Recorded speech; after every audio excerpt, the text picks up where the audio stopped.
Noragoaz? Euskadi gaur ez da Espainiarekin alderatzen. Euskadi gaur Europarekin alderatzen da.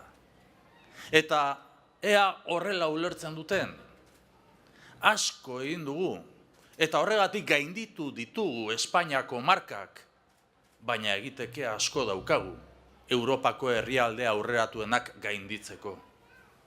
Gu ez gara oasian bizi. Hori seguru.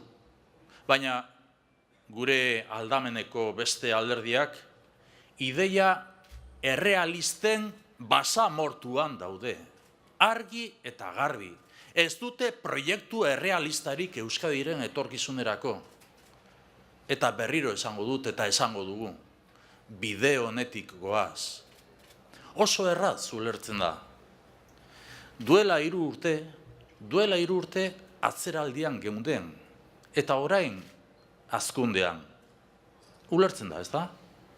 Duela 3 urte atzeraldian, ekonomian, orain hazkundean. Duela 3 urte enpresak ixten ziren, eta langabezia igo egiten zen. Orain enpresak irekitzen dira, eta enplegua sortu.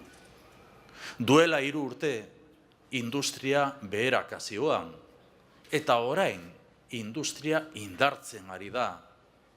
Egun, Europako herrialde industrialenekin lankidetzan gaude.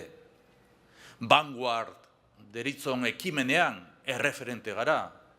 Berrikuntzan, Europako lurralde sendoenen artean kokatzea lortu dugu. Horregatik, erakargarriak gara, eta Euskadi gero eta inbertsio gehiago ekartzea lortu du. Turismoa, esportazioak, inbertsioa, kontsumoa, bide honetik goaz, zuzen Europara begira.